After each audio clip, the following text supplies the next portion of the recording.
Yeah, you want to talk to Mhm. a little bit about um, we were discussing a little bit about feminine soul school, some idea that you had about something you might be looking at to do in the future.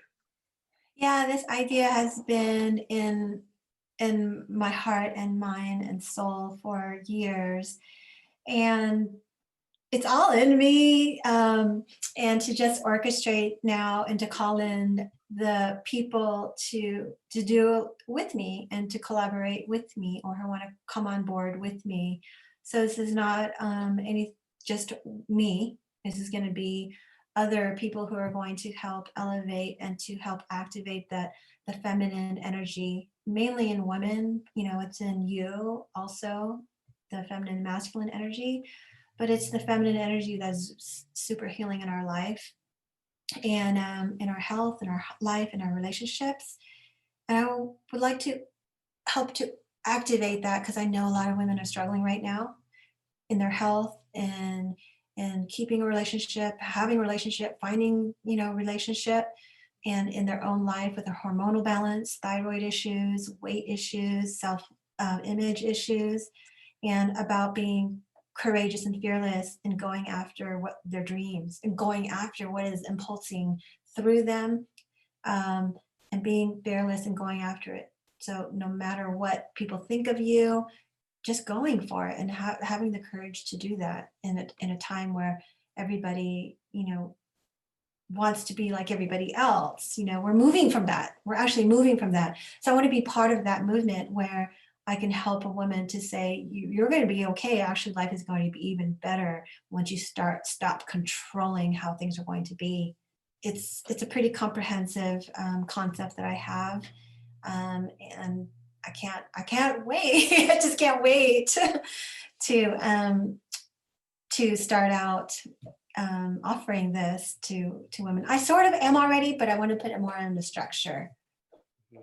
Yeah, well, that sounds really interesting. It sounds really really Mhm. cool. I like that those you made so many great points there, saying that because Mhm. of social media, it's like this is the thing, and everyone tries to go, and then because of big brand stores and things like that, we see that it's the same people have the same couches or the same shirts or the same, and it's like this kind of thing where I think I always feel more Mhm. like the individual thing, like the non. If I have a choice, let's say right now I have no choice at all. But if when restaurants are open, I always go to the smaller place than the chain restaurant. Right? I'd always prefer the unique experience. And I think that everyone Mhm. has to find that what's special and unique about them. And I always find it interesting too that like plants. So let's say if you think of a plant or a flower, right? And I'm speaking to the expert of plants here. So it's either a plant is either growing or it's dying. That's it, right? It's that's it. It's growing or it's dying. Either it's getting, it's getting bigger and healthier and whatever, or it's going the other way towards. And now humans, like we have that. We're the only ones that seem to have that choice. If we're stopping our growth or stunting our growth or taking laterals or going backwards Mhm. and then forwards, where everything else in nature is just like, well, it's natural to grow, right? To continue growing. I always find that interesting. Mhm. Of course we should be growing. Of course, look at anything. Look at a blade of grass. Look at anything. It's everything is growing or it's not. So And that's the fascinating thing with nature is it reflects back how we are naturally, and we are naturally wired. Our impulse is to evolve, continue to evolve. We never stop unless we're dead. I mean, if we won't stop even at this level and this level and this level and this level. It's so good to be happy right now in this moment because the evolution doesn't stop. We're being asked again to go to that next level, like the rose. But once a rose becomes a rose, now its fragrance has been gifted, let's say to me and to you. Now we get to carry on the fragrance of the rose and then share that out with the world. yeah, that's beautifully beautiful. It's like a poem. Beautifully said. Yeah. I always think of the tomato. So I saw this, right, and I know it sounds silly. It's not as elegant and feminine and beautiful as what you said, but I always think of it like a plant grows, and you have this tomato, and then if you, while it's getting more and more ripe, it's green, and if you take a green tomato and you take a bite of it or cut it, you're like, oh, it's so bitter and horrible, right? Because it's not ripe yet. And then there's this perfect point where it turns red, And then when it's red, you have this X amount of days or whatever it is, weeks. I don't know. I'm not a botanist, but just this amount of time, right? Where you have like, that it's perfect and it's red and it's enjoyable and stuff like that. And then it's kind of Mhm. starts, it slowly gets a little bit softer and softer and gets this Mhm. kind of decline and then it kind of returns. And I think of Mhm. that often as an analogy to say, well, don't, like, if you go to try a tomato when it's not ripe yet and say, oh, all tomatoes are bad because you just tried it too soon, right? You weren't at the right Mhm. timing of it. And then and then if it's like too late and it's like it's all like half rotten, that's not going to be a pleasant experience either. And then in another way of what we were just talking about, saying, well, the tomato plant never goes and then that tomato's growing, growing, growing. It's about to turn red, and then it decides to shrink and go green again. You know what I mean? It's not going to do that. It doesn't. That'll never happen, right? Because nature is nature. But as humans, I see that where people start growing and developing, and then they get scared, and then they shrink back, and like to something else. And I think that's the patience, the timing, there's so much to do with that, and to understand that nature is always correct and always beautiful. So true. There's so much energy that we're not seeing, things running in the background that we're not seeing about divine time, about the right, perfect, ripe time to do something, because we have our own agendas and how we want it to happen right now. And we'll push and do anything we want, anything to get that the way we want it. But there's like energetics happening in the background to just get that juicy ripeness and time. And we have that inner navigation system to know when that juicy ripe time is. The tomato doesn't need to think about it. It just does it. I love that analogy of the tomato. Now I'm going to look at a tomato. I'm going to go through all of the scenario you just said. Thank you. Thanks. Yeah, yeah. Sometimes I overthink sometimes on those things. But yeah, it is true though, because we have that thing. Yeah, okay, so obviously have read a lot of similar things, and knowing about flow state, and knowing about the vortex, and knowing about it's there, and when, and not forcing. Never, they said everything asked and is given. Everything you ask for will always be given, but you can't choose when. Right? That's one of like the key concepts, right? You can't say I want this now. You can say I want this, and you'll Mhm, get that. mhm, But mhm. the timing, that's not really up to you. And I think that the frustration or turning your back, I think that you're building it, and you have this positivity and this mind power, and it's being created in the vortex, and then it's going to come down and manifest in the three-dimensional world. But right before it manifests, a lot of people now they want something else, right? They turn, it's like, now I want to be like, and I use always this thing in for myself, saying, don't try to be like, for this is more male oriented, but you don't want to be an astronaut, then you want to be a cowboy, then you want to be a fireman, then you want to be like, if you just keep changing, you're never going to be any of them, right? You have to kind of pick one And, and direction. that's the same, that's what we had talked about at the beginning. It's a scattering of our energies. And like, let's give example, John McFarlane. Well, John McFarlane does Sonos and he just does Sonos. He did software, he did software. He just did that. He did that, you know, and that's helps us to stay focused on what it is we're doing and channel that in a more focused way.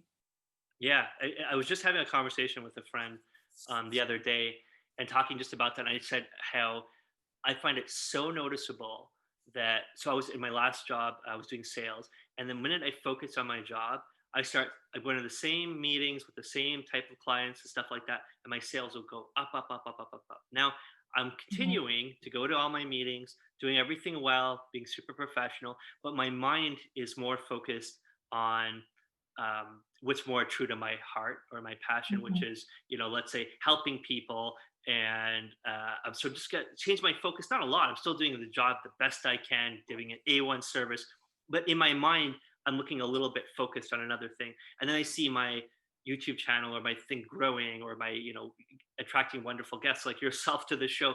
I see that like growing, right? And I just noticed that, wow, it's like, and I kind of look at it as you're looking on a piece on a table, right? So you have a table in front of you, and you have like three objects, and whatever object you look at, it starts growing and expanding. And then if you look over there, it starts growing and expanding. But that one starts slowly, like, drinking, right? Because you're not putting that same energy to it. So then I was thinking, well, how do you, you know, contemplating and meditating on this is saying, and I haven't found the answer. So if you know it, please share it with me. No How do pressure. you, how do you properly balance, family and work and stuff like that, knowing that wherever you put your focus, it really seems to make it shine or thrive. That's $1 million question and answer. And the whole thing of balance is frustrating to a lot. And the whole word balance also got a bad rap also. But it's actually staying in the moment. It's just being present. Like there's no balance as an entrepreneur who has a family and all those obligations and aging parents and 5 dogs, and 4 kids. And, there's no balance, but there's our presence that we can give to somebody when we have that presence. And you feel it, right? You feel it. You feel if I'm not present or if my energies are somewhere else and I'm thinking about the next thing, you'll feel it. How much filled up do you feel when I'm present with you?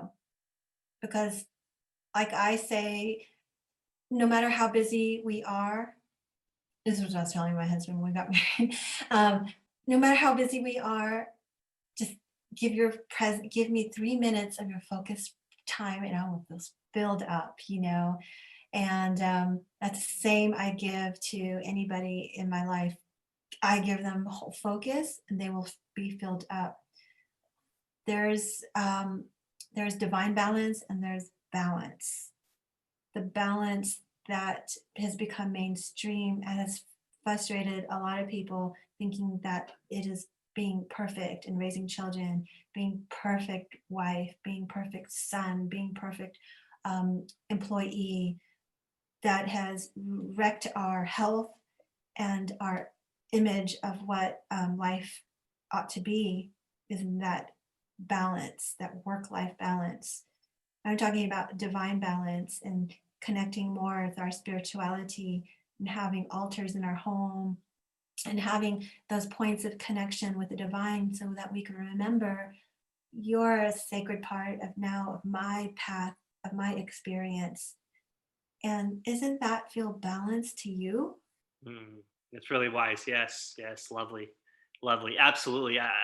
Very, very nice. I think that you said so many great points there, being fully present. I believe that when I'm here, I turn off my phone. Everything is focused solely on this. I keep my mind solely focused on that, and I see that, and you can hear it. You said it so well. I have friends that like that. Somebody that's pretty close to me, and you can hear them always, like, they're not there when you're talking to them, right? They're somewhere else. They're not fully there, and it's And just I'm not perfect also, and it's a constant practice, like meditation, like any practice. It's a practice of being fully present, yeah, but knowing the foundations that health is when our energy is present. And if yeah. I'm present with you, if I'm present with my dog feels it. If I'm present with a child feels it. No, absolutely, hugely so. Like Yeah, animals and children, absolutely. But then everyone definitely. that's been successful that I know is not a balanced life, but an obsessed life. And I've seen that it's a very Mm, focused life. So I've had the pleasure of working and mm, knowing a lot of very, very wealthy, very successful people, and all of them hold that same trait.